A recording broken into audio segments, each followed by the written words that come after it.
पिछले वर्ष WHO ने अपने आंकड़े जारी किए और उसमें ये बताया कि भारत में जो पिछले वर्ष मौतें हुई हैं उनमें सबसे ज़्यादा सड़क दुर्घटनाओं के कारण हुई हैं।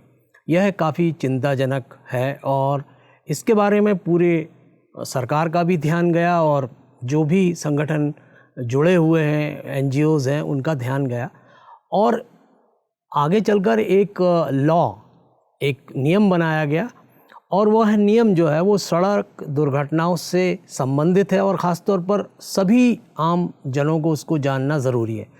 आज हमारे साथ उस नियम पर चर्चा करने के लिए मौजूद हैं हमारे डॉक्टर हरि सिंह गौर विश्वविद्यालय के मुख्य चिकित्सा अधिकारी डॉक्टर अभिषेक जैन जी। आपका बहुत बहुत स्वागत है EMRC में। बहुत बहुत धन्यवाद आपका। डॉक्टर साहब, ये जो एक भारत सरकार ने गजट नोटिफिकेशन के ज़रिए एक नियम बनाया है, गुड सैमरिटन जिसको कहा जाता है, और ये जो सैमरिटन शब्द है ये कहाँ से आया और इसका क्या हिस्टोरिकल रेलेवेंस है?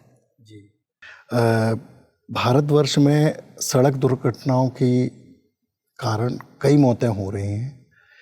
इन मौतों को गोल्डन आवर के अंतर्गत, गोल्डन आवर कहते हैं कि किसी सड़क दुर्घटना में यदि कोई व्यक्ति पीड़ित होता है और उसको 1 घंटे के अंदर किसी तरीके की चिकित्सकीय मदद, किसी तरीके का आश्वासन या किसी तरीके की प्राथमिक चिकित्सा दे दी जाती है तो हम उसका जीवन बचा सकते हैं। इस सैमरिटन लॉ, जो गुड सैमरिटन लॉ है, इसमें जो सैमरिटन शब्द आया है इसकी उत्पत्ति बाइबल की एक कहानी से हुई है, जिसमें ल्यूक अध्याय में वर्णन है कि एक पीड़ित व्यक्ति सड़क दुर्घटना में नीचे पड़ा हुआ था, उसके शरीर से खून बह रहा था। आने जाने वाले उसकी मदद नहीं कर रहे थे, जबकि अच्छे अच्छे पुजारी वहाँ से जा रहे थे। और कहानी में ये भी लिखा है कि लेवी, जो कहते हैं संतान है, याकूब के बेटे बेटियाँ को लेवी कहा जाता था उस समय, उन्होंने भी उसकी मदद नहीं करी। तभी वहाँ पे एक सामरी व्यक्ति आता है, जो एक दल का नाम था, एक समूह का नाम था, एक जाति का नाम था, जो सामरी कहलाती थी। सामरी उस समय बड़ी हेय दृष्टि से देखे जाते थे और वो अपना काम चुपचाप करते थे। उस सामरी ने उस व्यक्ति को, जो सड़क दुर्घटना से पीड़ित था, उसके घावों को साफ़ किया, उसको ले जाकर एक सराय में, जो कहानी कहती है, सराय में उसको रुकवाया, आराम करने की जगह दी और सराय जो थी उसके मालिक को उसके रुकने का पूरा पैसा दिया। इस तरीके से उसने उस व्यक्ति की जान बचाई। हमारे वैदिक ग्रंथों में भी ऐसे ही शब्द कई बार आए हुए हैं जो किसी पीड़ित व्यक्ति की जान बचाते हैं। और इसी सामरी शब्द से गुड सैमरिटन लॉ, यानी कि नेक पुरुष या भद्र पुरुषों के लिए एक कानून बनाया गया है, जो पीड़ित व्यक्ति की सहायता करने पर उन्हें कानूनी झंझटों से मुक्ति दिलाता है और उनकी सहायता करता है, जिससे कि वो मानव सेवा के लिए प्रेरित हों और कीमती मानव जीवन को बचा सकें। आपने ठीक बात कही। भारतीय परिप्रेक्ष्य में यदि हम देखें भारत के पूरे परिदृश्य में, तो इसमें ये गुड सैमरिटन लॉ बनाने की ज़रूरत क्यों पड़ी? इसकी क्या आवश्यकता है? आपका बहुत सही कहना चाहिए कि सवाल है, या इसको कहें कि एक बहुत चिंतापरक विषय आपने उठाया है। देखिए, भारतवर्ष में जो सड़क दुर्घटनाएं हो रही हैं उसमें काफ़ी कुछ तो घटनाएं हो रही हैं कि लोग सड़क नियमों का या वाहन चलाने के नियमों का पालन नहीं करते, जिसमें से मुख्य रूप से है कि हेलमेट लगाकर हमें चलना चाहिए। मुख्य रूप से दूसरी बातें इसमें आती हैं कि कभी हम कार या अपने 2 व्हीलर्स मोबाइल पर बातें करते हुए ना चलाएं, शराब का सेवन करते हुए कि भी कोई वाहन ना चलाएं। इसके अलावा और भी बहुत सारे अन्य कारक हैं। इन कारकों के कारण बहुत से मानव जीवन समाप्त हो जाता है सड़क दुर्घटनाओं में। इन सड़क दुर्घटनाओं को रोकने के लिए भारतवर्ष की में जब अध्ययन किया गया, जिस संस्था का नाम है NGO का सेव लाइफ फाउंडेशन, उन्होंने अपनी रिसर्च करी और इन आंकड़ों को सामने रखा कि यदि पीड़ित व्यक्ति, जैसा कि बताया गया कि पिछले 10 वर्षों में 15 लाख मौतें सड़क दुर्घटनाओं में हुई है। ये बड़ी चिंताजनक बात थी, और इनमें से कम 50% मौतें हम बचा सकते थे यदि कोई राहगीर या बायस्टैंडर या कोई प्रत्यक्षदर्शी जो वहाँ पे था इन पीड़ितों की मदद कर सकता था। तो सेव लाइफ फाउंडेशन द्वारा जब ये रिसर्च की गई तो उन्होंने माननीय उच्चतम न्यायालय के समक्ष एक रिट पिटीशन 2012 में लगाई, जिसके तारतम्य में माननीय उच्चतम न्यायालय ने भारत सरकार को दिशा निर्देश दिए कि कानून बनने तक ऐसे लोगों की रक्षा करें जो दूसरे लोगों की जीवन बचाने में सहायता करते हैं। तो मतलब ये है कि हमारे यहाँ जो एक ख़ास तौर पर एक डर है, और मतलब कि लोग जाते नहीं हैं, निकलते हैं तो वीडियो बनाने लगते हैं, फ़ोटो खींचने लगते हैं, लेकिन उनकी मदद नहीं करते और इससे कतराते हैं लोग। उसका कारण कहीं ना कहीं मूल में यह है कि लोग कोर्ट कचहरे की झंझट से बचना चाहते हैं। तो जब ये नियम आ गया तो इससे किसको ज़्यादा फ़ायदा है और किसको इससे फ़ायदा होगा? देखिए, हमारे पुराने समय में जो फिल्में होती थी उन फिल्मों में अक्सर दिखाया जाता था कि यदि कोई पीड़ित की मदद करता है, सड़क दुर्घटनाओं में पीड़ित की मदद करता है, तो पुलिस उसे फिल्मों में परेशान करती है, फिल्मों में उनसे पूछती है, बुलाती है, बार बार उनके गवाही का विवरण लेती है, इससे लोग परेशान होते हैं। तो एक मुख्य कारण झिझक का तो हमारी पुरानी फिल्में हैं जिसमें ये गलत तथ्य बताया गया है कि हम इनको बचाएंगे तो हमें पुलिस परेशान करेगी, हमें अस्पताल जाना पड़ेगा, पुलिस हमें बार बार बुलाएगी, इसके साथ साथ हमें कोर्ट की कार्रवाइयों का भी सामना करना पड़ सकता है। इस डर से जो मानव जीवन हम सभी जानते हैं बहुमूल्य है, कीमती है, उसकी कोई कीमत नहीं है, तो लोग सड़क दुर्घटनाओं में पीड़ित व्यक्ति को बचाने के लिए आगे नहीं आते हैं। हमारे अंदर जो भौतिकवादिता का युग जो आया हुआ है, डिजिटल युग जिसको हम कहते हैं, उसमें मानव संवेदनाएं भी कमज़ोर हो गई हैं। मानवीय संवेदनाएं के कमज़ोर होने से, पुराने मिथ या पुराने डर होने से, कानून के झंझटों से बचने के लिए लोग पीड़ित व्यक्ति की सहायता करते नहीं हैं। इस कानून द्वारा जो भी व्यक्ति पीड़ित व्यक्ति की जो सड़क दुर्घटनाओं से पीड़ित है उनकी सहायता करेगा, उन्हें पूरे तरीके से कानूनी झंझटों से मुक्त किया गया है, उन पर किसी भी प्रकार की कार्रवाई नहीं करने के स्पष्ट दिशा निर्देश दिए गए हैं। यहाँ तक कि सरकार द्वारा जो दिशा निर्देश दिए गए उनको प्रोत्साहन राशि देने का भी प्रावधान कुछ राज्यों ने किया गया है। मतलब ये है कि जो गुड समैरिटन में जो उस नियम के अंतर्गत आएंगे और जो लोग यदि किसी घायल को अस्पताल तक पहुंचाते हैं तो उनको किसी भी प्रकार से अपनी कोई जानकारी देने की आवश्यकता नहीं है, ऐसा कहा गया है। माननीय उच्चतम न्यायालय ने निर्देश दिए हैं, स्पष्ट निर्देश दिए हैं। ये निर्देश जो व्यक्ति सड़क दुर्घटनाओं से पीड़ित व्यक्तियों को बचाता है उन पर दो जो संस्थाएं होती हैं उनसे किसी भी तरीके का ब्यौरा पैसे लेने के, जैसे दो संस्थाएं क्या बता रहे हैं, पुलिस थाना क्षेत्र हुआ एक जैसे, और दूसरा हुआ यदि पीड़ित व्यक्ति को वो गुड सैमरिटियन या नेक पुरुष अस्पताल ले जाता है तो उनसे उनको मुक्त किया गया है। तो जो भारत में इसकी अभी किस तरीके से रूपरेखा तैयार की गई है, इसे गजट में तो नोटिफाई किया गया है, और भी इसमें किस तरीके से कार्य हो रहा है, अभी क्या इसकी रूपरेखा है? देखिए, पहला स्टेप तो आपके माध्यम से हमारे श्रोताओं को जा रहा है कि हम इस कानून के प्रति जागरूक हों और मानवीय संवेदनाओं से परिपूर्ण जो हमारा हृदय होता है, हम पीड़ित व्यक्ति की सहायता करें। भारत में जैसा कि मैंने बताया कि 2012 में सेव फाउंडेशन के जरिए एक रिसर्च की गई। इस रिसर्च को न्यायालय के समक्ष प्रस्तुत किया गया। माननीय उच्चतम न्यायालय ने तुरंत इस पर संज्ञान लेके तुरंत भारत सरकार को निर्देश दिए, दिशा निर्देश दिए इस पे कार्य करने के लिए। और फिर 2014 में इसके ऊपर एक भारत का राजपत्र प्रकाशित हुआ। फिर उसमें संशोधित होते हुए 2016 में फिर उसमें पीड़ित व्यक्तियों को जो सहायता कर रहे हैं उनको सुरक्षा देने के लिए और संशोधन किए गए। और फिर 2020 में एक और भारत का राजपत्र प्रकाशित हुआ जिसमें पीड़ित व्यक्ति की सहायता करने वाले व्यक्तियों को एक उचित राशि का भी प्रावधान किया गया जो प्रोत्साहन राशि के रूप में दी जा सकती है। तो कहने का मतलब जो ख़ास तौर पर जो पुलिस स्टेशन है, अस्पताल है और भी इस तरह से जुड़ी हुई जो कानून की संस्थाएं हैं, उनको भी इस गुड सैमरिटन लॉ से फ़ायदा हुआ?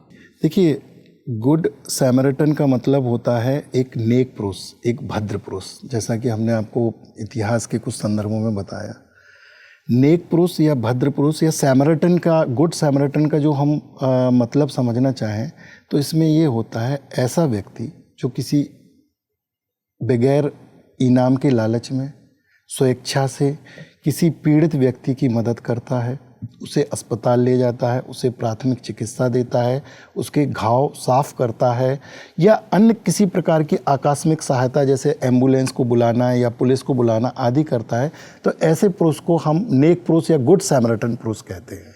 और इन गुड सैमरिटन को बचाने के लिए कानूनी झंझटों से, अस्पताल की प्रक्रियाओं से, पुलिस कार्रवाई से बचाने के लिए गुड सैमरिटन लॉ बनाया गया है। आपने बहुत ही अच्छी ये जानकारी दी है और हमारे विद्यार्थियों के लिए भी ये लाभप्रद है।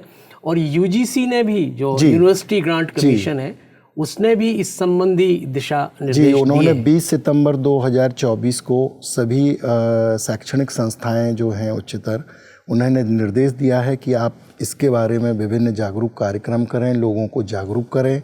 जागरूकता से ऐसी कई जानें बचाई जा सकती हैं जो सड़क दुर्घटनाओं में पीड़ित व्यक्तियों के साथ होती हैं। तो मैं आपको बताऊं कि ये जो पूरा अवेयरनेस का काम है, तो आपने जैसे कहा कि यह लॉ तो बन गया और गजट नोटिफिकेशन हो गया, संशोधन भी हो गया, और सरकार अपनी तरफ से चाहती है कि ये लोगों तक पहुँचे। लेकिन हम इस दिशा में और किस तरीके के काम कर सकते हैं, या हमारी जो संस्थाएं हैं वो किस तरीके के काम कर सकती हैं कि ये जो नियम है इसकी जानकारी बहुत व्यापक स्तर पर लोगों तक पहुँचे? देखिए, सबसे पहले तो मैं कुछ साधारण शब्दों में इस लॉ के बारे में आपको बता देता हूं कि कौन कौन सी सुरक्षाएं, कौन कौन सी सहायताएं दी हैं। गुड सैमरिटन लॉ जो भारत में लागू है, उसमें कहा गया है कि कोई भी पीड़ित व्यक्ति की, सड़क दुर्घटनाओं से पीड़ित व्यक्ति की यदि जान बचाता है तो प्रथमतः पुलिस को किसी भी प्रकार का उसको ब्यौरा देने की ज़रूरत नहीं है, ना ही पुलिस उससे उसका नाम पता पूछ सकती है। ये पूरी तरीके से स्वैच्छिक रखा गया है।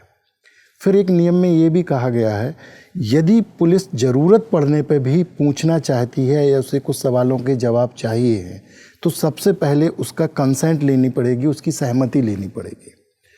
फिर कहा गया है इस कानून के तहत कि यदि कोई भद्र पुरुष या नेक पुरुष सहमति दे देता है तो पुलिस उसकी सुविधा के अनुसार उसी जगह पे, उसी समय पे, सादे कपड़ों में उससे पूछताछ करेगी।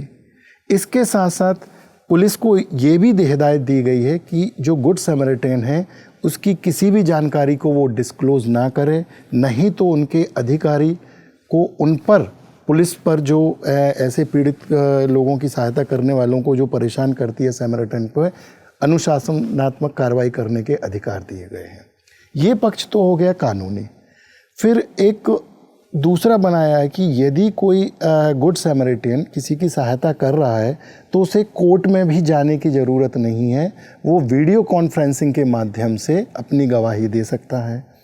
फिर उसके बाद कई राज्य सरकारों ने इनको प्रोत्साहन राशि दी है।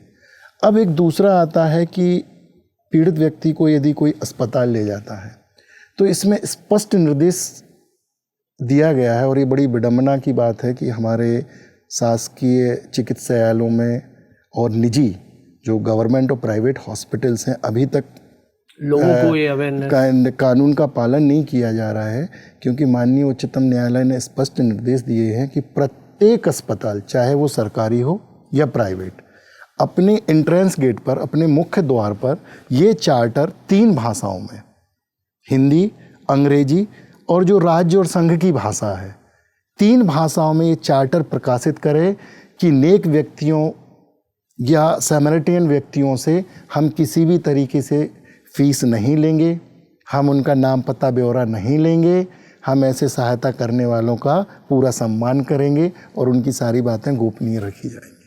तो ये अस्पतालों के लिए निर्देश दिए गए हैं इस कानून के अंतर्गत। एक और दिया गया है कि यदि आप, हम या कोई भी ऐसा व्यक्ति जो इनकी सहायता करता है, जो रोड एक्सीडेंट या ट्रैफिक एक्सीडेंट में घायल हुए हैं, जख्मी हुए हैं, अस्पताल उन्हें किसी भी कारण से रोक नहीं सकता है। वो उस व्यक्ति को वहाँ पहुँचाकर सीधे तुरंत तत्काल जा सकते हैं। यदि उनकी स्वेच्छा है, जो व्यक्ति सहायता कर रहा है, तो ही वो अपना नाम पता, एक निश्चित फॉर्मेट है जो हॉस्पिटल्स में रहता है, उसमें वो दर्ज करा सकते हैं। यदि कोई अस्पताल ऐसे व्यक्ति से फीस मांगता है या चिकित्सा के खर्च वहन करने के लिए एडवांस जमा करने की राशि कहता है, तो उस अस्पताल पर भी अनुशासनात्मक कार्रवाई की जाएगी। वो उन सहायता करने वाले गुड सैमरिटन से पैसे लेने के लिए कोई भी अस्पताल बाध्य नहीं कर सकता है। तो ये तो मतलब काफ़ी जो लोग सहायता कर सकते हैं उनके लिए कवर करते हुए ये पूरा तैयार किया गया है। ये हमारे देश ने एक अच्छी पहल की हुई है मानव सेवा को बढ़ाने के लिए, मानव जीवन को बचाने के लिए, और हमारा हृदय एक संवेदनशील बना रहे तो हम हमेशा ऐसी पीड़ित व्यक्ति की सहायता करें। इसके लिए ही सरकार ने हमें ये सुरक्षा दी है। और देखिए, इस तरीके से किसी की सहायता करने से हमें व्यक्तिगत सुख तो प्राप्त होता ही है, हम एक तरीके की सामाजिक सेवा भी करते हैं, अपने देश में एक अच्छा संस्कार भी लाते हैं। इसके साथ साथ हम आगे वाली पीढ़ी को भी ये संदेश दे सकते हैं कि देखिए, हमें किसी की रोड ट्रैफिक एक्सीडेंट में जान बचाने से कोई भी दिक्कत नहीं हुई है और ना हम किसी को ये दिक्कत होने देंगे। एक सवाल और कि ये जो अंतर्राष्ट्रीय स्तर पर क्या इस तरह के कोई नियम कानून हैं और उनकी क्या स्थिति है? जी बिल्कुल। द्वितीय विश्व युद्ध के बाद इस कानून की जब आवश्यकता हुई तो कई देशों में ये कानून पहले से ही लागू है। यूएसए, फ्रांस, ऑस्ट्रेलिया, ऐसी कई कंट्रीज़ ऐसी हैं जिसमें ये कानून सिटी के हिसाब से भी, कंट्रीज़ के हिसाब से भी लागू है। इसके अलावा जब भारत में इसकी आवश्यकता हुई तो इस कानून का बहुत सारा प्रारूप इन्हीं कानूनों से लिया गया है, जो लगभग सभी कानून में ऐसे व्यक्ति जो सहायता करते हैं पीड़ित की सड़क दुर्घटनाओं में, उनको सुरक्षा देते हैं, कानूनी झंझटों से बचाते हैं और उनका सामाजिक, जो कहते हैं कि प्रोत्साहन या सामाजिक उनकी प्रतिष्ठा बढ़ाने में ऐसे कानून सहायता करते हैं। अंत में मैं आपसे एक सवाल करूँगा कि जैसे मैंने पहले भी पूछा है कि एक पूरे व्यापक स्तर पर, जैसे आपने कहा कि हॉस्पिटल्स में आपको चार्ट लगाना है, पुलिस थानों में इसकी जानकारी होना चाहिए, ख़ासतौर पर जो हमारा जो स्टूडेंट्स हैं, जो कहना चाहिए कि किसी भी सूचना के अग्रगामी हैं और वे बहुत ही जल्दी बदलाव लाते हैं, चीज़ों को समझते हैं और इम्प्लीमेंट करते हैं। तो ख़ासतौर पर छात्रों के लिए, विद्यार्थियों के लिए हम क्या कर सकते हैं, कौन कौन सा ऐसा कार्य कर सकते हैं जिससे कि ये बहुत सारे लोगों तक इसकी पूरी जानकारी इस नियम की पहुँचे? देखिए, पहला कदम तो आपके EMMRC विभाग के माध्यम से छात्रों तक पहुंच ही चुका है कि वो इस कानून के बारे में जागरूक हो रहे हैं।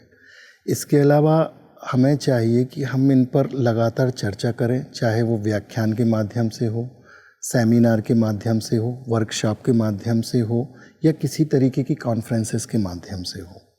दूसरा, व्यापक प्रचार प्रसार इसका एक इनोवेटिव, जो कहते हैं आजकल डिजिटल युग जो चल रहा है, हमारे पास कुछ ऐसे डिजिटल फॉर्मेट आ जाएं जिससे कि हम इसके व्यापक प्रचार कर सकें। सरकारों को भी चाहिए कि, नीति निर्माताओं को भी चाहिए कि ये आम जनता की ये बात पहुंच सके, जो कम पढ़े लिखे भी हैं, जो सड़क किनारे रहते हैं या कई ढाबा संचालक होते हैं, उन तक भी ये जानकारी सामान्य भाषा में आराम से पहुंच सके। दूसरा, हमें अपना जो सिस्टम कहते हैं कि इस सिस्टम को कैसे हम अडाप्ट करें। मानव की एक बहुत अच्छी विशेषता होती है अनुकूलनता। हम कैसे इस कानून को अपना के पीड़ित व्यक्तियों की मदद करें, इसके लिए नए नए तरीके, या कहते हैं इसी कानून में और क्या रिकमेंडेशन हो सकते हैं और किसे पीड़ित व्यक्ति की सहायता कर सकते हैं।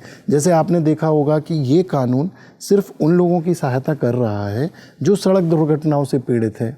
मान लीजिए कि कोई व्यक्ति किसी गली या मोहल्ले में किसी के ऊपर आकाशीय बिजली गिर जाती है, या कोई सर्पदंश का शिकार हो जाता है, या किसी के ऊपर कोई मकान या बिल्डिंग धोखे से गिर जाती है, तो ऐसे व्यक्तियों की मदद करने वालों के लिए भी गुड सैमरिटन लॉ बनना चाहिए, जिससे कि हम मानव जीवन को और ज़्यादा मात्रा में बचा सकें और सहायता कर सकें। तो प्रचार प्रसार होना, मतलब अवेयरनेस होना, हमेशा लगातार चर्चा होना, सामान्य भाषाओं में एक दूसरे को इसके मैसेज को पहुंचाना और लोगों को डिजिटल तरीके अपनाकर जागरूक करने से मुझे लगता है कि गुड सैमरिटन लॉ को हम अच्छे तरीके से इम्प्लीमेंट कर सकते हैं और लोगों की सहायता कर सकते हैं। तो गुड सैमरिटन लॉ, जो कि नेक पुरुष या भद्र पुरुष जो सड़क दुर्घटना में जो घायल हैं उनकी मदद के लिए ऐसे लोग आगे आते हैं और वे निस्वार्थ भाव से उन्हें अस्पताल पहुंचाते हैं। इस संबंधी जो ये नियम है, इसके बारे में आज डॉक्टर अभिषेक जैन ने हमारे लिए बहुत ही रोचक और ज्ञानवर्धक जानकारी दी है। आपका बहुत बहुत धन्यवाद, आप हमारे स्टूडियो में आए। बहुत बहुत धन्यवाद। Thank you. नमस्कार।